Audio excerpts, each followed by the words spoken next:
Right, now for one of our special features this afternoon. I'm really looking forward to it. It's going to be a great session, a panel session.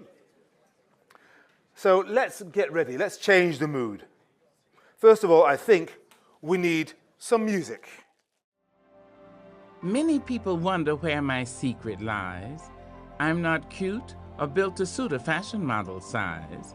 When I start to tell them, they think I'm telling lies.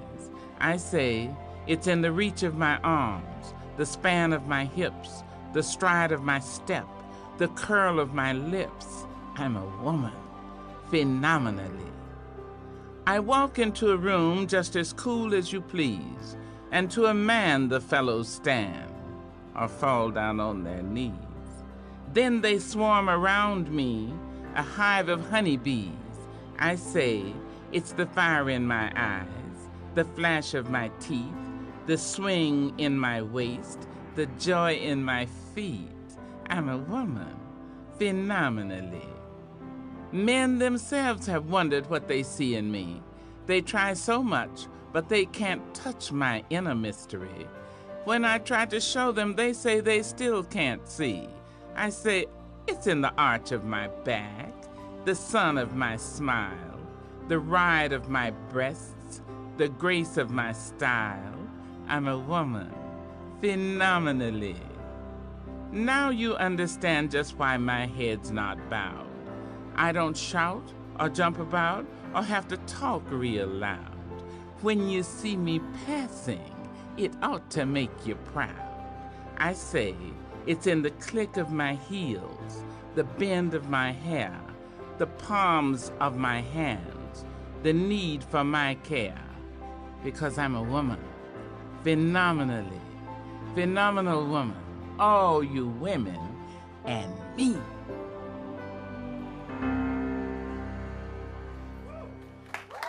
The late, great Maya Angelou there. And talking of phenomenal women, buckle up and get ready to meet some. And there's going to be a lovely session right now. And the person who's going to chair it is an old friend of mine who, no, I say old, she's very young at heart, and she's very young in real life as well. Although we presented a program together about 25 years ago. But anyway, having said all of that, she's an award-winning radio and television broadcast journalist, actress, and jazz singer. A familiar voice on BBC Radio, currently presenting the Jumoke Fashola show. She said, Henry, don't give me the big spiel and all that. But no, she's great. She deserves it. Before I say more, Run VT, Jumoke Fashola.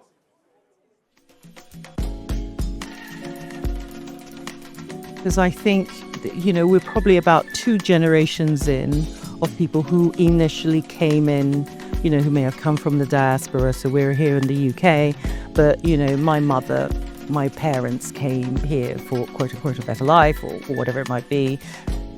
There needs to be a recognition of what that meant.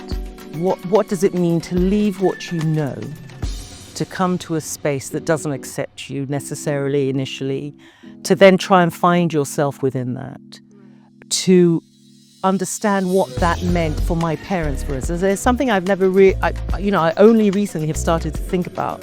What did it mean for my mother to leave everything she knew, to come to a land that she didn't necessarily speak the language that well, a land that was very cold, a land that maybe wasn't very accepting of her as an individual, that didn't really recognize who she was.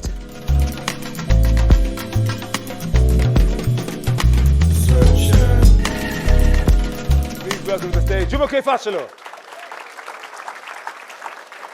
Sorry, I know, I said I wouldn't give you the big spiel, but you deserve it. Hugs. Oh, I love this woman. It's fantastic. Okay, over to you. Did I need to switch this on, or am I good? Hello, everyone. How are you? Hello. I want to start because ignore that I hate fuss. So I was a bit like, I didn't want any VT. But what I did want to say was that I danced the slide with Maya Angelou in America at one point, which was amazing. It was absolutely amazing. And in the spirit of that, I wonder whether, because we've been sitting down, whether you'd like to just stand up, say hello to someone, and then sit back down before we start the session.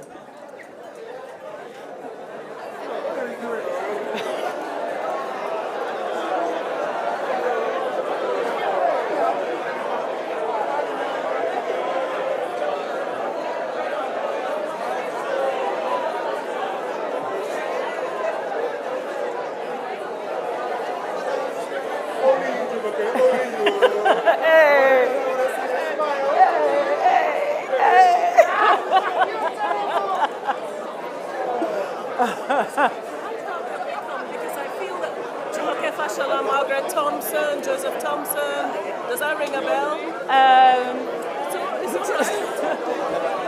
My name is Brandon. I'm 17. Nice Can I speak to you after? Yeah, sure. Would you mind using this now, please? Okay.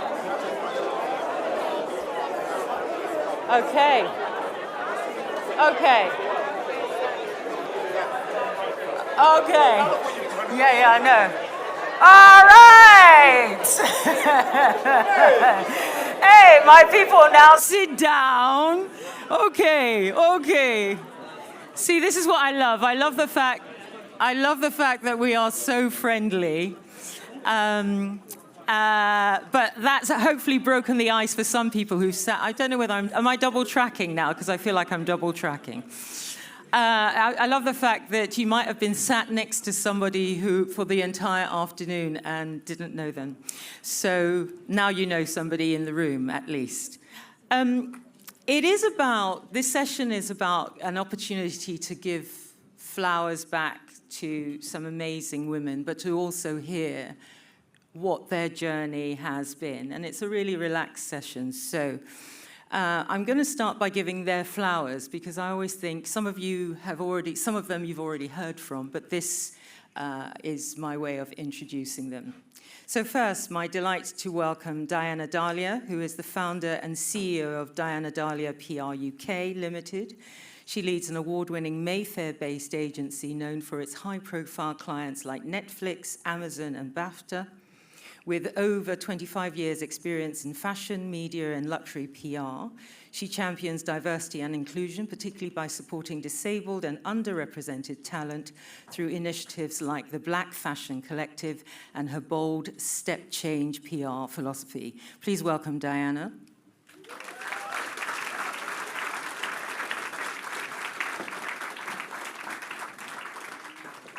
Valerie Brandes is the founder and CEO of Jacaranda Books. Valerie launched the award-winning publishing house in 2012 to amplify underrepresented voices. Known for the trailblazing 20 in 2020 campaign, she's a leading force for diversity and change in publishing, mentoring new talent, shaping fairer publishing practices, and earning accolades, including the London Book Fair Inclusivity in Publishing Award. Please welcome Valerie.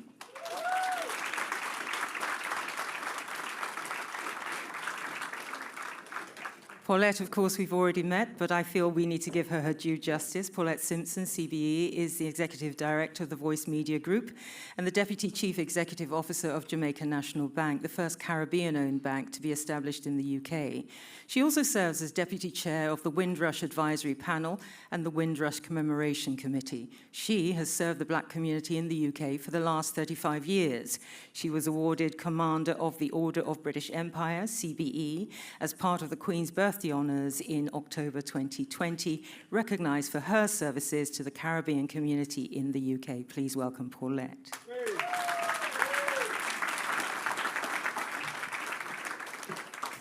Carol Copeland-Thomas is a TEDx keynote speaker and global diversity expert who has inspired audiences across 6 continents for over 36 years. She is the founder of the Multicultural Symposium series and the US-UK Summit on Race.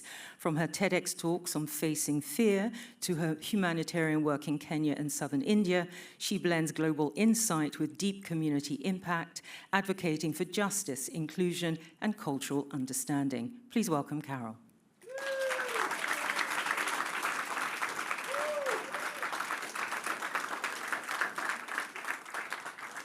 Brenda Emmanuel, OBE, is an award-winning broadcaster and leading voice in British broadcasting across BBC, ITV, Channel 4 and Sky, interviewing everyone from legends like Oprah Winfrey and Elton John et al. From The Closed Show to BBC documentary, she's a celebrated voice in the arts, culture internationally, a sought-after host for major institutions and events, and a passionate advocate for diversity in media. She's been honoured with an OBE for her contributions to the media. Please welcome Brenda.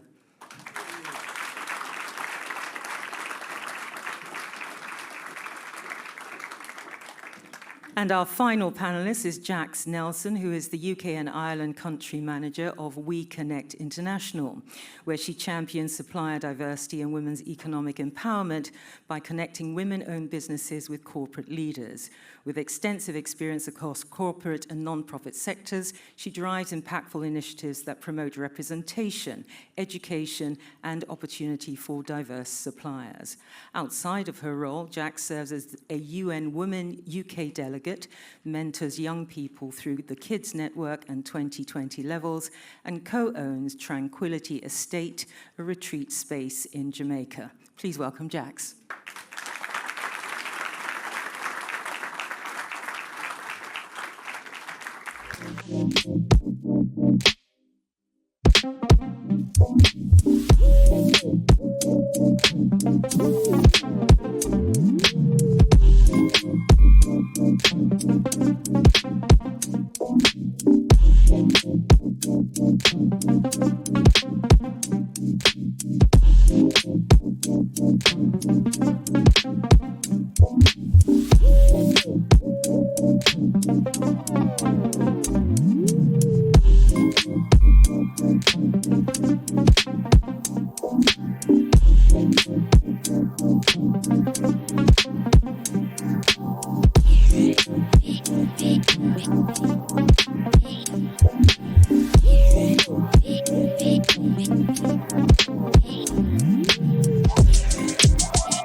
As you would have noticed, some of our guests weren't able to be with us this afternoon, but I'm sure you will agree that this panel is phenomenal. Phenomenal women all lined up. Thank you so much for joining us this afternoon.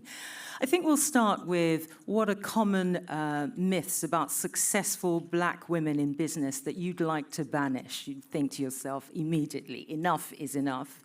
And what truth do you live by instead? And I'm just going to go this way for now. So Jax, do you want to start? Yeah, I'll repeat the question. What is a common myth about successful black women in business you'd banish, and what is the truth you live by?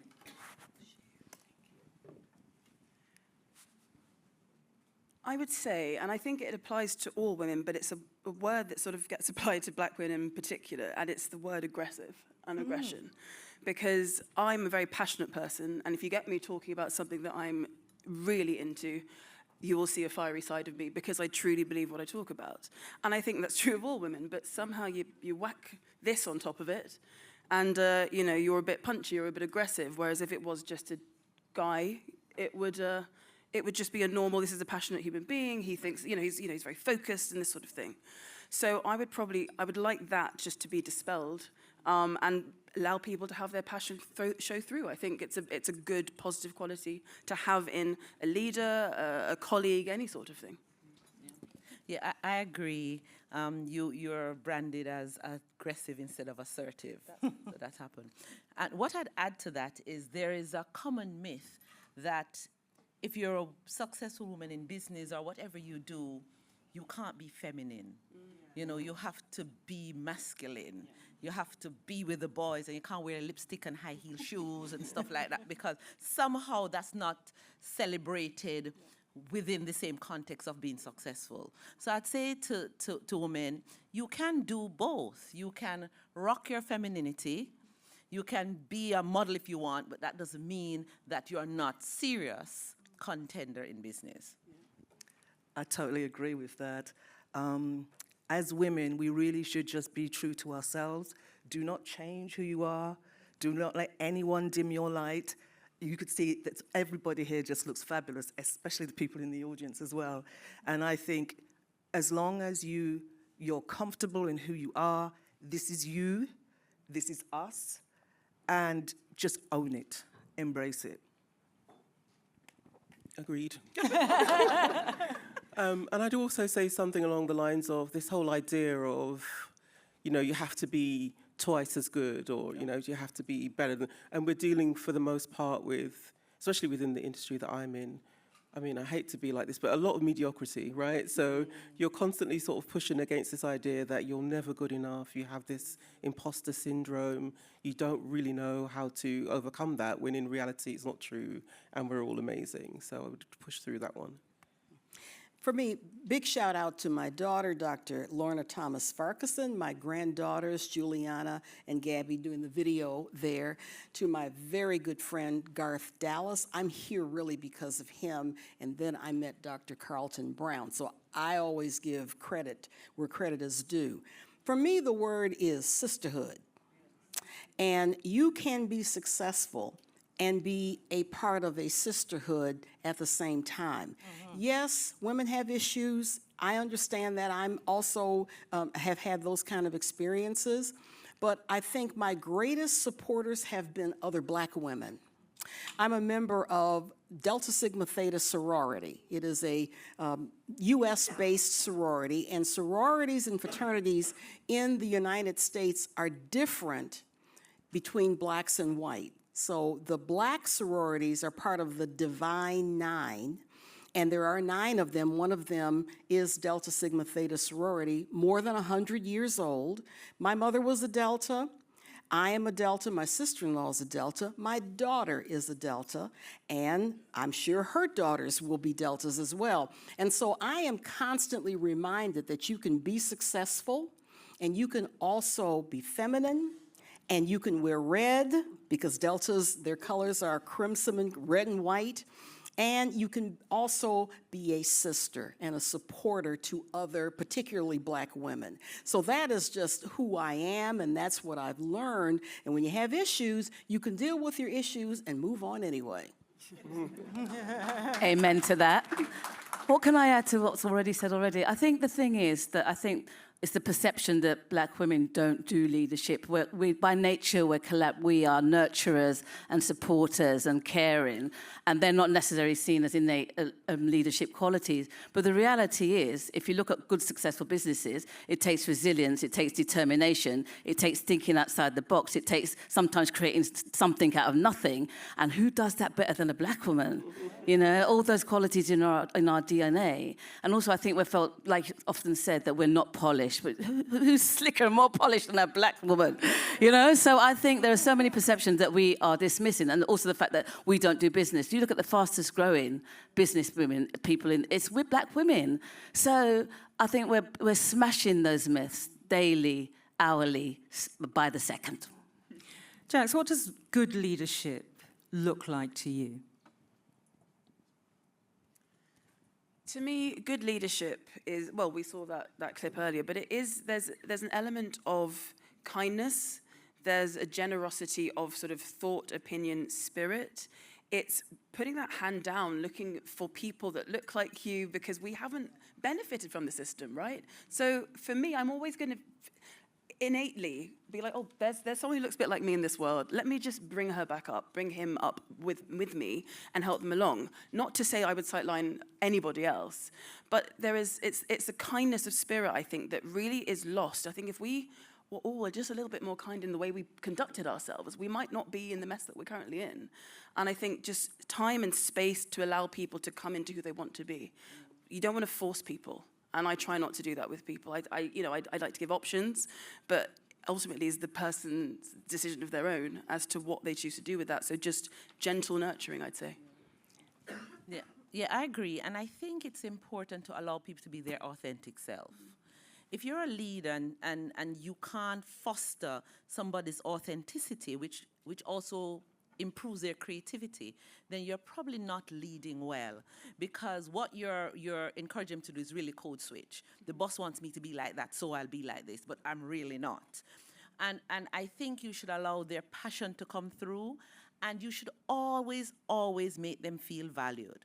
All right? It doesn't mean you have to give them a pay rise every time, but although some would love it, but I think you should reward them with kind words. I agree with your kindness, because sometimes our environment is a bit hostile when we're trying to do the orders, we're trying to get business, we're trying to get paid, and we forget that you really are dealing with another human being, and people always remember how you make them feel. So it's important to be kind, to emphasize, remember that they too are human beings, and to value them. I totally agree with both of you there. One of the things I would say about leadership is being a good listener. Because what I find with all of us, is that we think just because we're the boss that we know it all. No, we don't. You could learn so much from somebody who's just started out. You know, you can learn so much from somebody from a completely different world or culture. So one of the things I do champion is taking on young people and teaching the world about PR, and then hoping that they will follow my lead, whereas I would have them in the room and I will ask for their opinion, because their opinion is equally as important as my opinion. And I'm going to be honest, you know, I'd love to have the most smartest people around me. If I don't know anything, I've got all the great people around me to exactly, it just makes us all look good. And I'm all for being kind, like you said, sharing, nurturing, and always having that door open. It doesn't matter where you are, how busy you are, always make time for everybody and just find a balance. Yeah, really well said. I like that a lot. Oh, thank you. Yeah. And for me, I feel like good leadership is a bit of a dance, actually, especially when you're in a small business and you have a small team and you're dealing with your own day-to-day. When you come into the office, sometimes it's quite hard to understand that you need to sort of step into this role now, and they're looking to you for certain things and you might not be 100% that day. So it's a bit of a dance. And I think that I've built an amazing team at Jacaranda, that we really sort of understand each other and we really support each other in that way. And another thing for me in terms of good leadership is knowing when to step aside. So I'm just about to do that, and I'm very excited about it. Not literally, not completely, not entirely, but you know, I've just hired an amazing team, 2 new publishing directors, and I have an amazing team of editorial assistants. And I now trust them to continue the work that I've done at Jacaranda so that I can go and do other things. For me, leadership is functioning and operating for the greater good, and always looking for moments where you can uplift others. Case in point, the closest associate to Dr. Martin Luther King Jr. was Reverend Dr. Ralph David Abernathy and his wife, Juanita Abernathy. In 2019, I was attending another conference in Newcastle in September and received the awful call that Juanita had passed away. The Abernathy family, they're like my other family. I've been close to them since my college years at Emory University in Atlanta. And Juanita and I were part of Mary Kay Cosmetics. You've probably heard about that. Where you as a Black woman could really succeed, win a pink car, which both of us did win, and remain friends for the rest of your life, as I did with her. I actually spoke at Juanita's funeral, flew out of here, had to go back to Boston, and then drive with my daughter and another friend from Boston down to Atlanta. But I mentioned Juanita because she was a sister friend to me, much older than I. She was a mentor to me, but I saw how she lived through her life with her house being bombed, her husband being jailed with Dr. King, but still being resilient and living for the greater good. So I use her as a personal example because she taught me so much, along with people in my family, my mother, etc. But I look at Juanita because she was a woman of class and action. She was a sharp dresser, and she co-led that movement. Yes, Dr. King was there, but there were many, many women and children who were the fundamental moving blocks of the civil rights era, along with Reverend Dr. Abernathy. But Juanita Abernathy, my mentor, sister friend, really is my example of leadership. Follow that, Bree. What can I add? I think to be a good leader takes a courage and a conviction and of your ideas, of your vision for your company, your brand, for yourself. But I also think it has that ability to be able to bring everyone along with you and shares that vision. And also equally important is the fact that you can bring the best out of everybody that is around you, from the top-down, bottom-up approach to leadership. And the only example I can give is when I first got my job as a correspondent at the BBC, I was the only black female there. And it was my first ever film that I had to make, and I had this idea which was really random and really off-key. So I went to the editor and said, look, I'm thinking of doing this, what do you think? And all he did is turn around and said to me, well, that's why I employed you, do your thing. And that just made me feel that there was somebody that really believed in me. And from that point on, I felt that I was really stretched and I could really be my best self. So I tried to carry that on and share that, have that experience. And I think when you look at it, when they say behind every great man is a great leader, is a great woman, I think you don't necessarily have to lead from the top. You can lead from anywhere. You can lead by example. You can lead by strength. You can lead by support. There's very, very different and many ways to lead. Some of you have already mentioned this, the notion of code switching, which I think we practice with alacrity and a lot of talent. Doesn't matter who you are, where you are in the business industry, whatever industry. Jax, I wonder about your thoughts about that, but also the notion of being willing to let go of people's perceptions of what you should be, so stopping that notion of I have to be something that makes you feel comfortable in your seat so that I can grow. My question to you is code switching. How do you deal with it? And what have you had to give up in order to make sure that you are heard? Okay, so it's a funny one for me because my name is Jacqueline Nelson. I sound like this. A lot of people back in the day didn't think I was black because when I picked up the phone, I was going for job interviews. I'd then stand up and they say, Jackie Nelson, and I'd stand up and they go, oh, she's black. You could see it in their eyes. And so I have sort of lived this life where it's always been a little bit, I've confused a few people with the sound, the name, and then the look. In terms of code switching, I probably, dare I say it, I don't know how much I do in the corporate world because I think I'm lucky I can get away with some certain things because of how I sound genuinely and some of my schooling. I know I'm very lucky in that respect.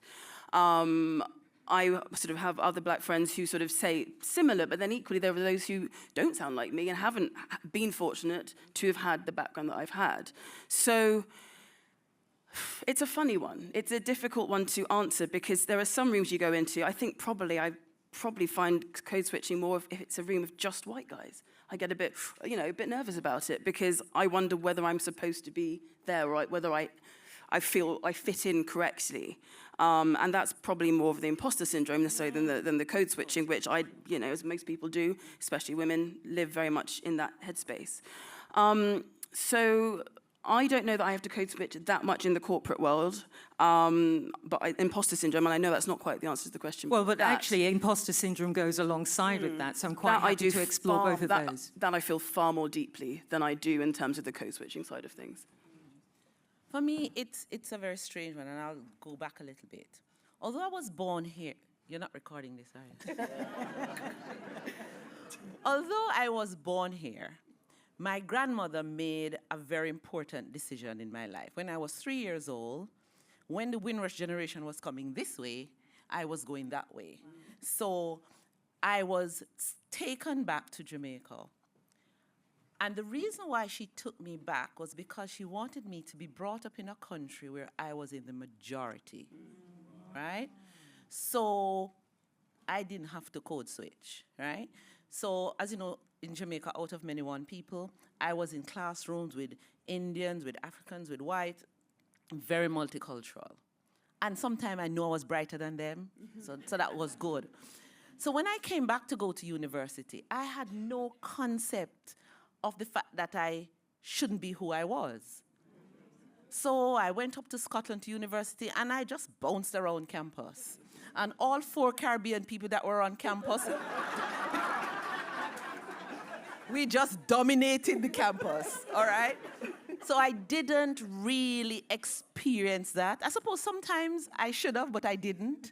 Because I knew that if I got rejection here, I could take my little tail and go right back to Manchester in Jamaica. So I didn't. And then my boss Earl Jarrett said to me, when you walk into a room, even if you're not going to sit at the front, go to the middle of the room. Don't go and crawl into the back, right? Go into the middle of the room, because any room you're in, you deserve to be there, right? So I didn't really have that issue, all right? So for me, I understand I see people doing it, but I bring my authentic self everywhere I go. You either take it or you leave it. Amen You know, to that. but I'm fortunate to be able to do that. Not everybody can. So I recognize also that persons do have a genuine need to do that. And finally, I did a talk at Bank of England, and I said to them, we're talking about Windrush and stuff like that, and I said to them, you know, you must allow people to bring their full self to work. So they're supposed to bring the jerk chicken and go in the canteen and eat it without anybody asking them about the smell, right? You're in a multicultural place, so you should be able to be who you are. And some of us code switch, we don't need to code switch, right? We feel we need to because it's a perception. Just go in. Go in and be who you are, and you find that they will accept, or they will be forced to accept you as you are. Yeah, thanks. You know, listening to you talking about code switching, I don't know if any of you know this, but London Fashion Week is something that I actually put on purely to champion designers from the African and Caribbean and the Asian diaspora.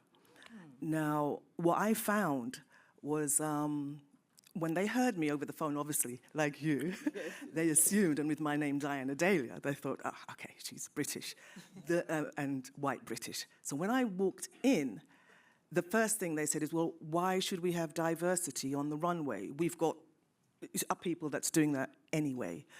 But I said, yeah, but they're not authentic. They don't represent me. I can't see myself on the runway. I can't see designers. I can't see, you know, entrepreneurs selling their wares like you have out there as well. And I refuse to let them change what I went in there for. I went in there to represent. And I made sure I got that representation. And so what I did, I said, okay, they didn't think that I could do it. I actually overheard one of them saying, she's a one-hit wonder. Yeah, it won't work. So you know what? My very first show, it was at the Copthorne Hotel, Central London. They gave me 5 weeks, only 5. You're meant to have 6 months to a year to put a fashion show together, just to celebrate and champion our designs. And do you know what? I did it. I had an amazing team around me, and we pulled it off, and it was a full house. We had 10 designers from all over the globe. And do you know what was the saddest thing? And this is, I think it was the BBC, actually. BBC.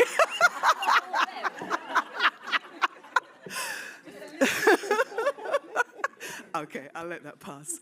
The first thing they said, do you know what London Fashion Week did? They said, oh, we've brought diversity onto the runway. And did they mention Diana Dahlia PR and the team? No, they didn't. So you know what? I showed them the next year, and I've been doing it for 5 years now, and they cannot ignore me. So I will not code switch for no one. Go, Diana. Well, look, listen, I'm a black girl from Hackney, okay? That's who I am. And that girl goes everywhere I go. And where I ended up going was to California. After I did my degree at Exeter University, I got sent for my junior year for a year abroad at the University of California, Santa Cruz. Have you even heard of such a place? So I ended up there in the mountains with the redwood trees and the overviews of the ocean, just this black girl from Hackney, code switching my way along, which actually I didn't. I think what happened for me really was that I actually got a really good sense of who I actually was whilst I was there. All of my sort of ideas of who I were kind of came into sharp relief when people would ask me, you know, oh, where are you from, you know? And not the where are you really from question, but just where are you from? So yeah, I think that that really helped me to understand that wherever I go, there I am. And I think that's really important. As the American on this esteemed panel, Black people in the States know how to code switch. It is just, it's built into our DNA just for survival's sake. So you are taught as a child, as my mother did, you have to work 3 times as hard to get to point B from point A. And these little idioms that are shared with you so that when you go into corporate America, as I did before starting my own business in 1987, you know how to operate and you know how to play the game. And that game I've played for almost 38 years now as an entrepreneur and as a social entrepreneur, going in and out of corporations, working with companies, speaking, training, working with their boards of directors, and understanding, having a level of my own personal code switching techniques so that when I'm working with my clients in companies and they're frustrated and they can't go to HR and they're having issues, I know how to connect with them and work with them because I understand that for a lot of African Americans in the U.S., they can't go inside of the company and talk through issues or solve issues. They have to go elsewhere and they have to learn the dynamics of code switching. So it is just a normal process. I know about the name situation. What I typically get if I'm on vacation, I cruise quite a bit. I do cruise alone by choice. And if it's on a 2-week cruise or so, I know when someone says, oh, what do you do for a living? All right, I know what that's all about. You know, how can you afford to be on this cruise that long by yourself in Peru? So you become smart enough to pick up the language and understand the language, but give a response that is not retaliatory, but just an explanation. It is what it is. And because you're constantly fortifying yourself, then you can operate with a degree of confidence because someone else is going to need to lean on you for inspiration and encouragement, and that goes back to leadership. Just to say, cruising is just going on a ship, just in case anyone misinterpreted that. Not a P. Diddy thing. I'm just saying.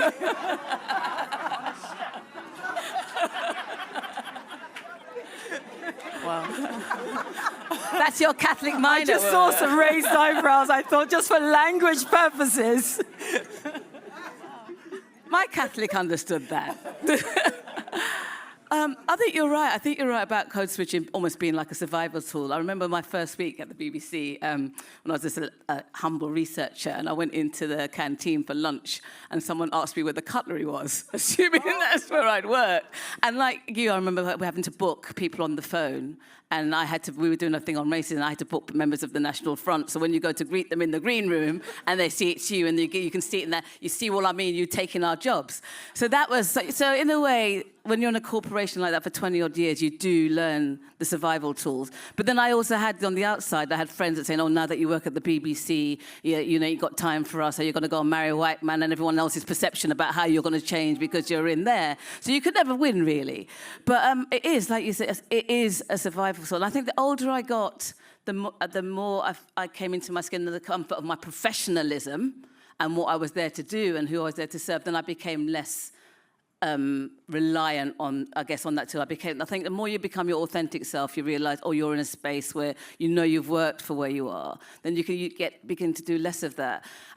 But also, then again, that I guess that to get promoted, to be a black person, particularly in the corporations where we worked, you had to be on every scheme. You couldn't just do it by the professionalism and your hard work. So you weren't on every leadership scheme going. And I remember when I did the biggest leadership scheme the BBC had, and I was sitting with the white males at the top of the corporation, thinking, how do I survive that? And I could feel the only way I was doing that. So I remember asking one black male who was on the exec there, who'd been on the Power, I said, how do you cope when you go in these rooms and you're faced with that? And he just remember saying, I look around the room and I think, I know it took me so much more to get here than you guys did, and then I'm in my space. And so I used that to kind of put my imposter syndrome away. And I always think now also that the imposter syndrome is a signal, not a signature. So it's a sign that you're doing you're growing. It's a sign that you've put yourself in a position of discomfort. It's a sign that you're doing something special. So I hold that now and I kind of own it. I used to use it as a sign, as a victimhood in a sense. I used to think, oh, you know, I'm not good enough. I'm a black woman. I've got work twice as hard, blah, blah. But now I realize it's when I'm feeling that, it must be I'm doing something that's making me grow. I want to clarify. I want to clarify that cruising is. I am traveling on a boat.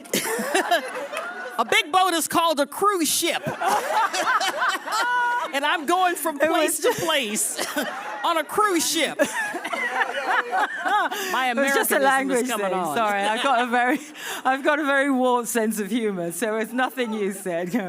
But all of you are very, very busy, very, very successful. What does radical rest look like for you? And we'll start with you, Jax.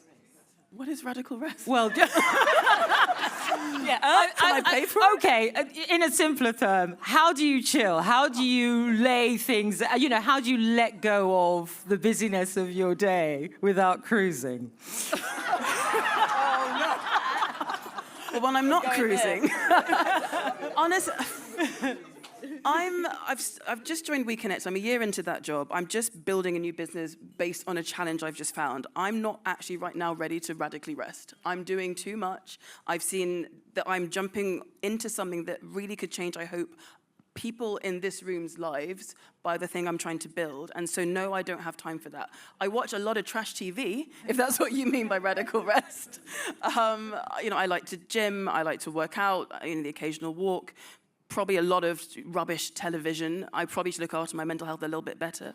But actually, I like projects. I like to challenge myself. I like to create businesses and see if I can sell different things to different people. That's kind of, I come from a family of entrepreneurs. That's sort of what we do by nature. As Nelsons, my brother was the same. My mother had her own businesses. My father had his own businesses. And that's what keeps me going. That's what gets me ticking. So if rest is trying to work out a business plan in front of a trash TV, then absolutely, that's how I choose to rest. And, don't sleep enough, but it is what it is. I'm young enough. I can keep going. Amen for trash TV. Radical rest is still on my bucket list. No one knows how to do it. I haven't achieved it yet. However, I recognize that you really need to have some balance. So if I try to read a book, I fall asleep. If I watch trash TV, I fall asleep. So I try to do things that will take my mind away from my day-to-day. And it's really just speaking to people and liming with people. When I go, I'm based here, and when I go to Jamaica, it is not rest. My 90-year-old father is there. It's not rest. It's even more work than here.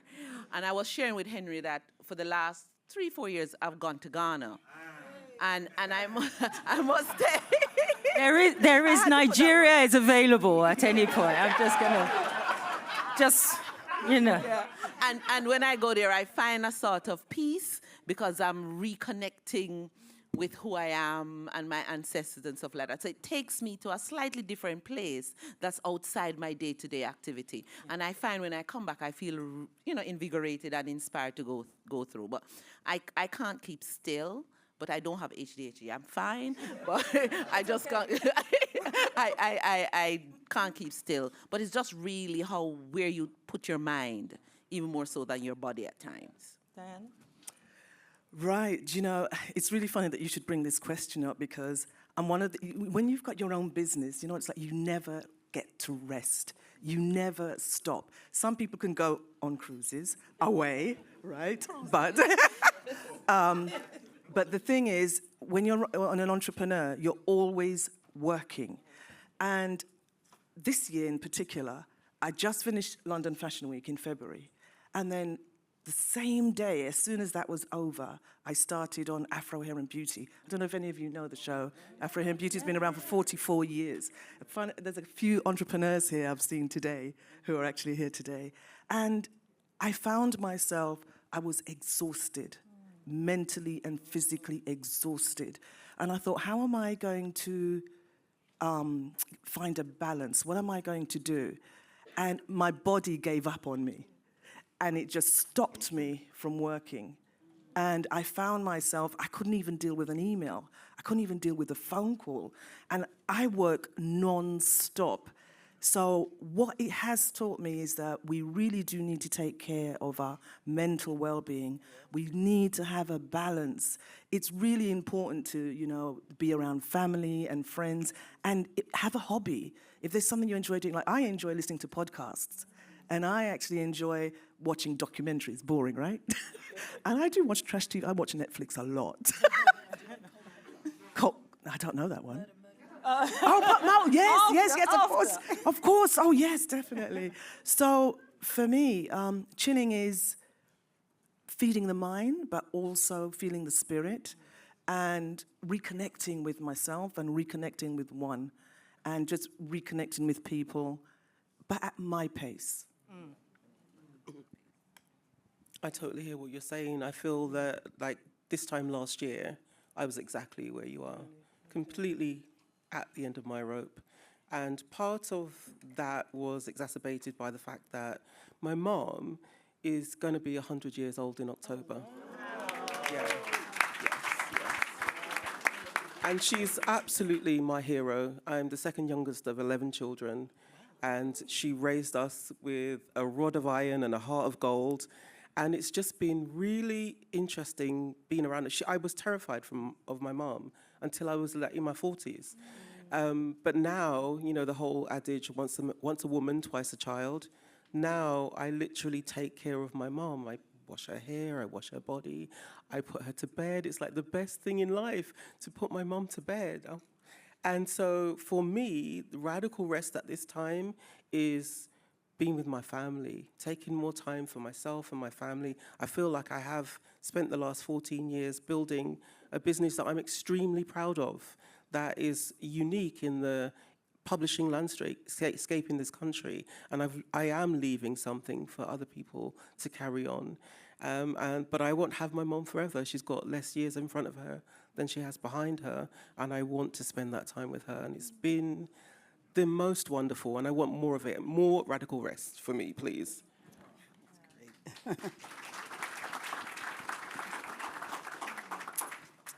At this stage in my life, radical rest is hanging out with those two girls there, my granddaughters, who I love and adore and cherish. My family as well, my daughter Lorna, my other daughter Michelle, who's back home holding down the fort, sons-in-laws who are back home, because I know life is precious and it's a gift and it's short. 28 years ago, my 17-year-old son, after getting a full academic scholarship to Morehouse College, historically black college in Georgia, was killed in a car accident a few days after graduating from high school with his twin sister who's back home. So I know firsthand the devastation of that kind of loss. My daughter knows, twin sister knows, and my granddaughters hear the legacy of Uncle Mikey. So for me, family is also very important. I, God willing, will be here till I'm about 105. So they have to get used to me with my zaniness and traveling on cruise ships, boats. But my grandchildren at this point, I want to pour into them and a whole lot of surrogate kids that I have back home into them as well, what I've learned and my mistakes and how they can overcome the issues that they have. I want to go cruising with you.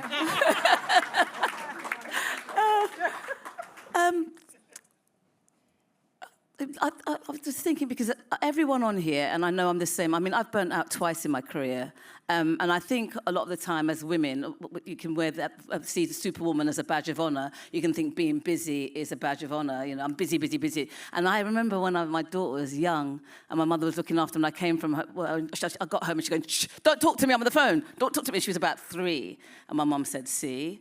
But my mum put in a really strong work ethic into me, and then I continued that, and I think I'm perpetuating the same thing. So I think we have to be very mindful about being successful, and a lot of the women I know around me in business are two of them always refer to themselves alpha male. There's something that they wear that's really proud of.